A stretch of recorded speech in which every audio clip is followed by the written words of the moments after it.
I have good news and bad news for you. Where do we want to begin? The good news. I had a chance at the GW today to talk to a group of high school seniors who all want to go to college, 40 of them. They actually want to be journalists. They want to come and make your life really pleasant. And I said, who here knows who Jack Lew is? And the good news was, several of them raised their hands. The bad news? The bad news is it was after I said, he's the guy with that sort of loopy signature thing. But they knew, they're following the. So I heard you say back that we're actually going to see your new signature when on these bills? In the fall. In the fall, starting on? The $5 bill. A collector's item? Well, I plan to use mine. All right, well, we have a number of very interesting questions that have already come over Twitter and from some people in the audience. I want to start by thanking you for being here. You have been a great friend to USGLC. You bring a remarkable global perspective to a remarkably global job that you're in now. So all the best with that. Thank you very much. And it's great to be back here at USGLC. I said back there, and I really mean it, it's very hard to put together a room in Washington where there are so many people who care so deeply about the U.S. role in the world and supporting our ability to use soft power with bilateral, multilateral assistance. So it's really a pleasure to be here with you. Well, Mr. Secretary, I appreciate that, and I know everybody in the room does too. Let me ask you to start, if you would, with sort of the big picture, your big perspective. You spent a lot of time at the White House, up close, right at the table, OMB. You know where the dollars get spent and how and what the pressures are. Now you're at the Treasury Department with a very unique global view of things and looking at all sorts of interactions. If you were to talk about and to describe the President's approach to global engagement in his second term,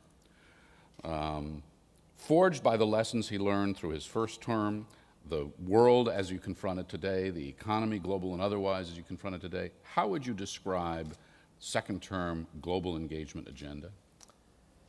I think the President's approach will flow right out of the first term. The U.S. is the indispensable country in the world, but we can't operate alone everywhere in the world. We have to lead, we have to have a shaping role, and we also have to have a recognition that in a world of emerging powers and limited resources, we can get more done working together.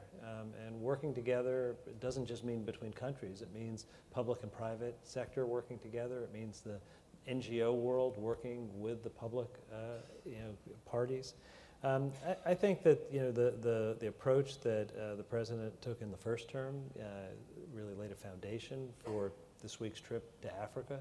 The ideas that he's going to be developing flow out of it. It's that it is in the U.S. interest for developing countries in the world to be stable and prosperous. It is in the U.S. national security and economic security interest, and perhaps most importantly, it's consistent with our values. To have a world where people starve because they don't have the tools to plant crops and grow food when the tools are available, especially in many parts of the world, because women are 70% of the agricultural workforce, but they're not able to own land often. They can't buy fertilizer. The role of women in the developing world is critically important to the well-being of the economies in the developing world. So I think we could talk about the areas of the world where there are real stability issues, and there's one approach in those kinds of places. There's the broader set of countries where the goal is for them not to be stability problems. Right. And that's why we have to be there developing clean power sources, agricultural approaches that are sustainable, health systems that are sustainable. And I think that in the first term, I was privileged to play a role developing our bilateral approach. In my current role, I'm more involved with our multilateral approach. One of the things that was very important to us in the first term and now is to have those be coordinated. And if you look at the priorities of the World Bank and the priorities that we're pursuing, they dovetail very nicely together. And that's really important. And we have to do it on a bilateral basis. You're working for some reform in that area as well, though, so that you have the flexibility you feel that you need to be more responsive. Explain that. Well, the World Bank reforms have been very important in terms of managing better from the kind of basic things like procurement reform to how they operate in countries. That's important because it's how you get the job done, but it's also important to keep the support for our participation at a high level. We have to make it clear that with scarce dollars, they're being spent well, whether we spend them directly, bilaterally, or whether we do it as part of a multilateral So what's your top organization. agenda in terms of the reform to maintain that public and political support? Well, I think that we've been very successful in pursuing the reform agenda. I mentioned procurement. That's a very important area, transparency in terms of how the business of the World Bank is done. You know, I think that the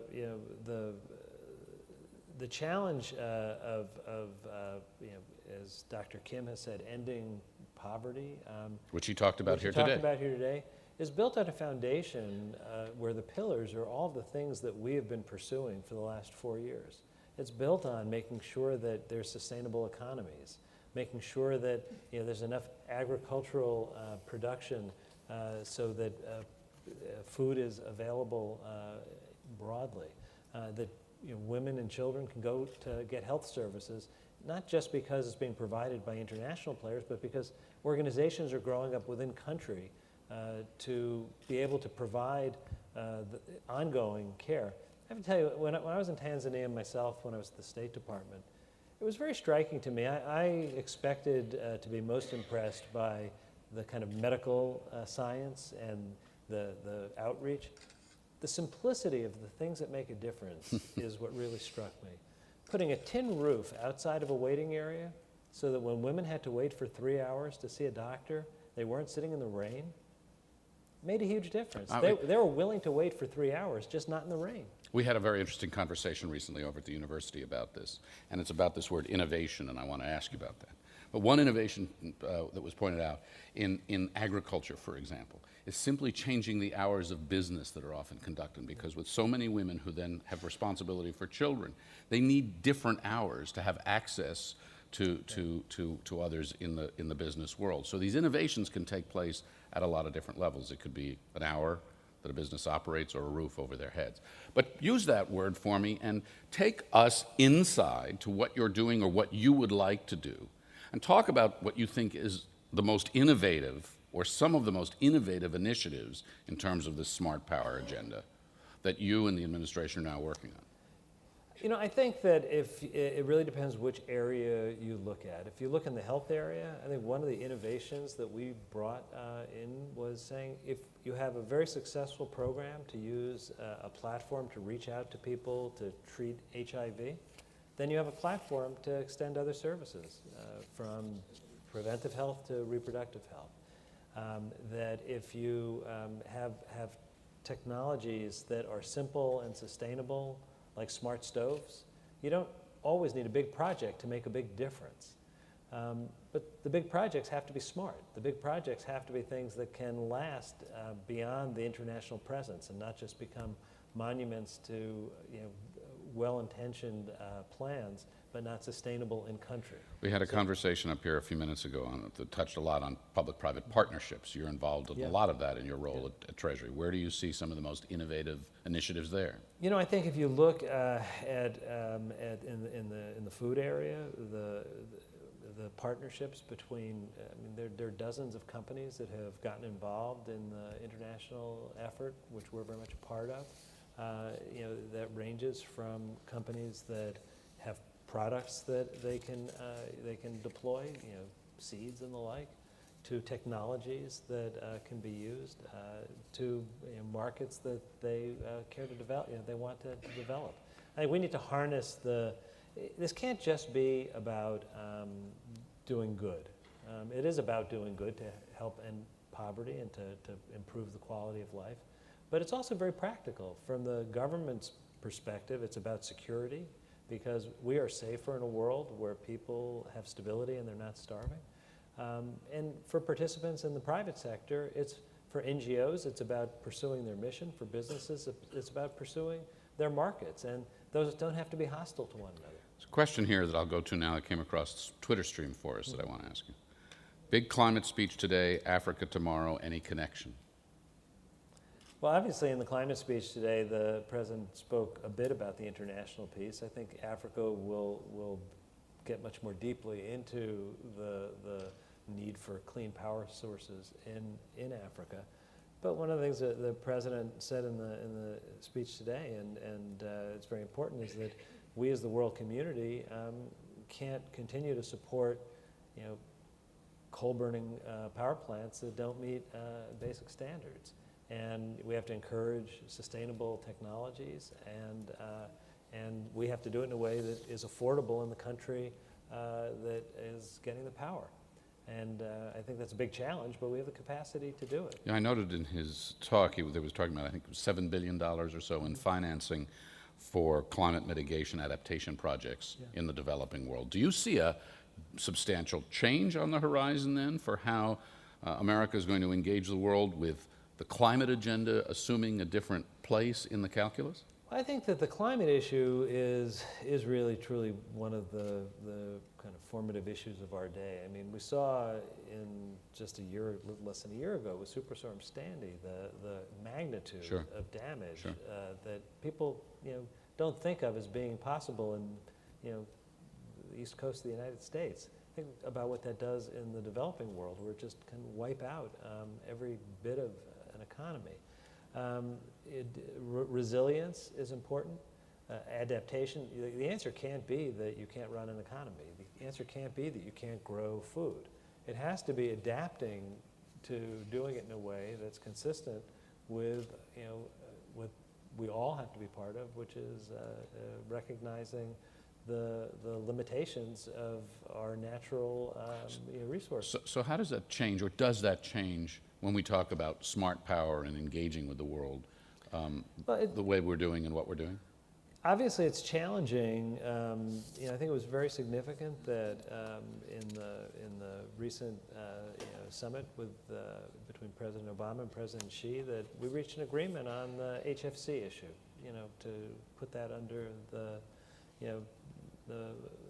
Montreal protocols, and I think that that we have to recognize that emerging countries, developing countries, have enormous needs to grow in order to deal with the stage of development they're at.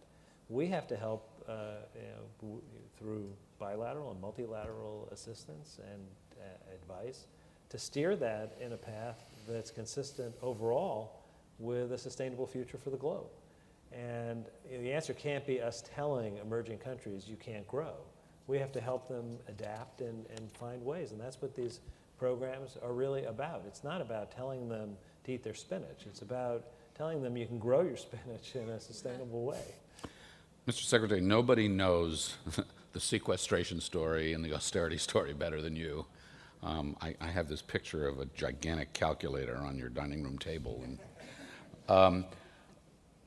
at a time of such austerity, how do you make the case to the American people, how do you make the case to a skeptical Congress that these dollars spent are the investments that you say they are?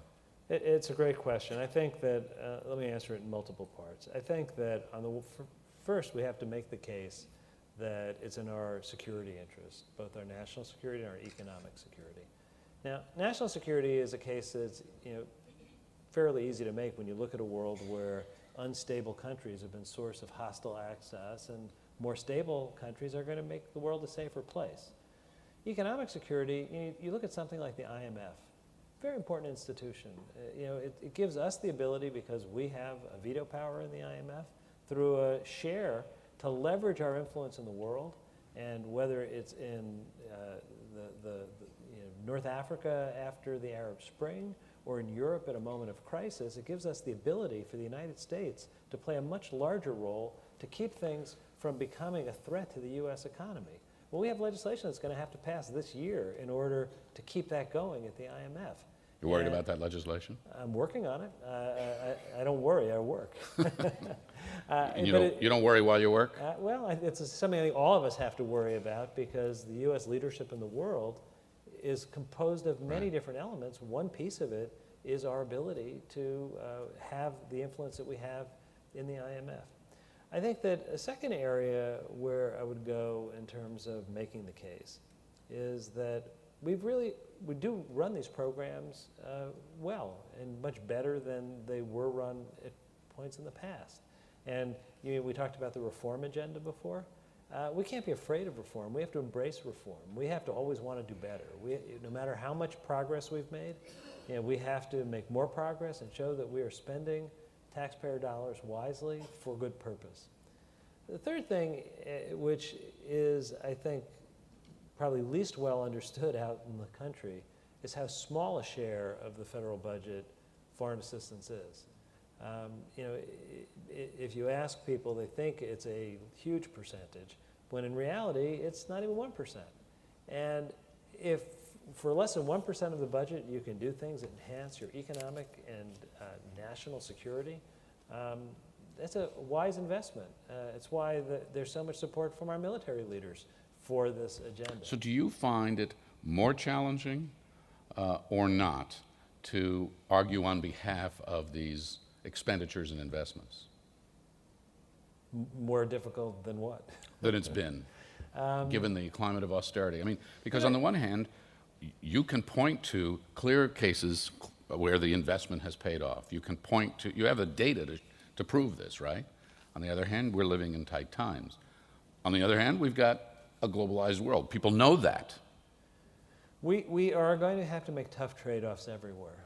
We're going to have to make tough trade-offs within our foreign assistance programs, just as we do within our domestic programs. So I don't think it's a question of whether you make the tough choices, but I don't think we can entertain the option of withdrawing from the world. Right, but and that's the case that frankly, I make the case, and on a bipartisan basis, I find an awful lot of people agree with it. It's very hard for them to say, I'd rather do this than something in my district. That's always going to be the case with foreign assistance. On the other hand, we've been very successful over these last 4 years. The first 4 years were not easy economic times. We actually increased our levels of foreign assistance. How has sequestration affected this? Well, sequestration is affecting everything. It was designed to be something that would be unacceptable to everyone, and it should be surprising that it has unacceptable consequences everywhere, because it was meant to be something that everyone would want to avoid. I actually think the consequences are starting to sink in. I think that if you look, whether it's on the domestic, the defense, or the international parts of the ledger, we're doing less of things that we need to do. And it's going to affect people's lives, and unfortunately, if unchecked, it could affect our security. Are there places, examples in the international ledger and the security ledger that you are especially worried? Well, it's a little hard on the international side for me to point to the specifics because of the lag in terms of when the funding actually gets out. One of my great frustrations at the State Department was how long it takes to get the money that's appropriated out into the field because of all the hurdles that you have to clear. So I think that it's going to have a little bit of a lag in terms of really biting on the international side. I think on the domestic side, it's hitting broadly. By its basic nature, it's not hitting with the kind of on-off switch that government shutdown would have for programs. But if you're in a community and there's 1,000 less kids going to Head Start, or 1,000 less people getting Meals on Wheels, that's real. If you're in the military and you're mothballing bomber wings and taking pilots out of the air, it means they're not going to have the flying time in an emergency to go back up, and the equipment may or may not work when you try. So we're doing things we would have never chosen to do. I think they're short-sighted. I think the right answer is to replace sequestration with a balanced mix of medium and long-term policies that address what are the real challenges. You take a step back and you look at where we are in terms of our fiscal policy. There's not an urgent fiscal crisis today. I mean, we've done more deficit reduction. The economy is getting better. It's helping. What we have is, in the medium and the long term, a need to deal with the growth of entitlement programs in a sensible, balanced, fair way, and the fact that we have done some raising of revenue, but not enough to replace the enormous gap left by the tax cuts of a few years ago. The good news is there are compromises in the middle that could close that gap, could replace sequestration.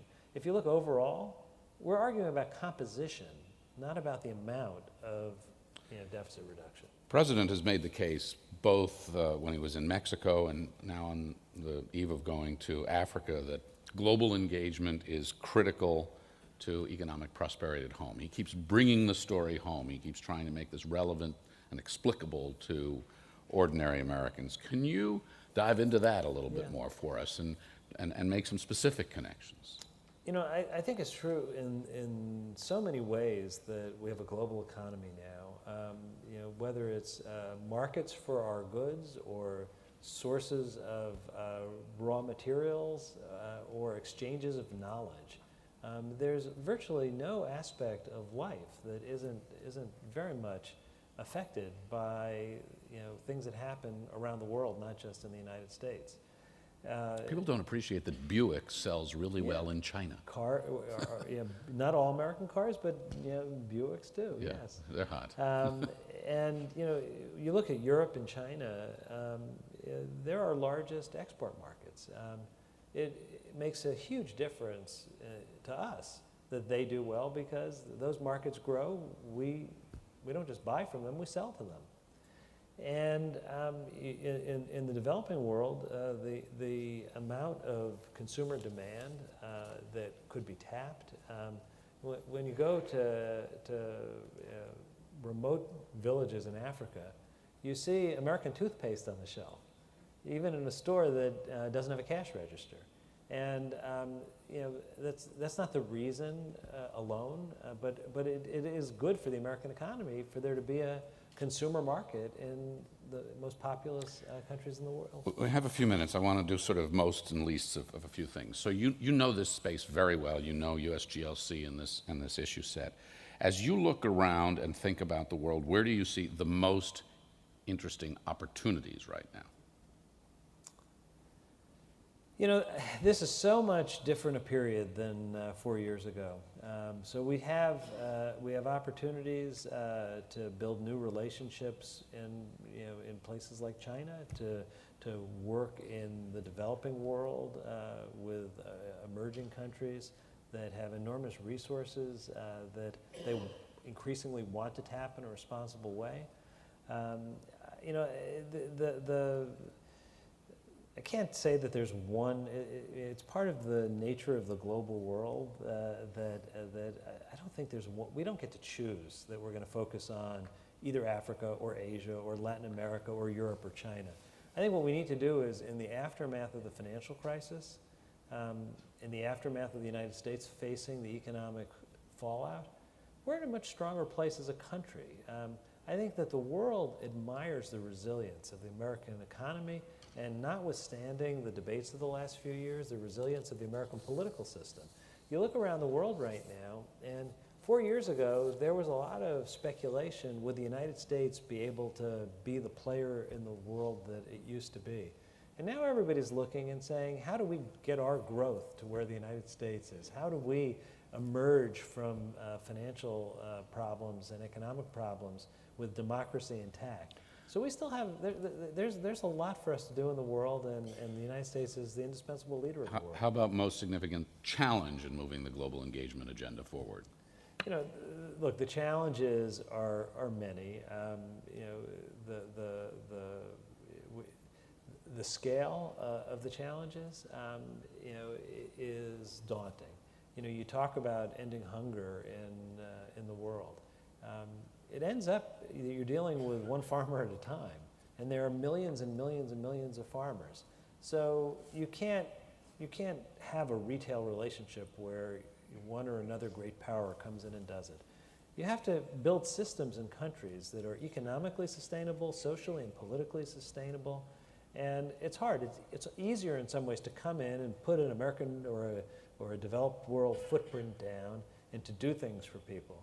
The real challenge is to go in and help build a system where you can leave, and the things that need to happen without you, to make yourself dispensable. A couple of other questions from the Twitterverse here. This is from Philip in Waltham, Massachusetts. I'd be interested in knowing about any measurable effects that budget cuts have had on economic growth and whether a diminished deficit outweighs the cons of sequestration. Well, I think that the American economy has this year proved itself stronger than some expected because with a lot of headwinds from fiscal restraint, the payroll tax was allowed to expire, sequestration unfortunately kicked in.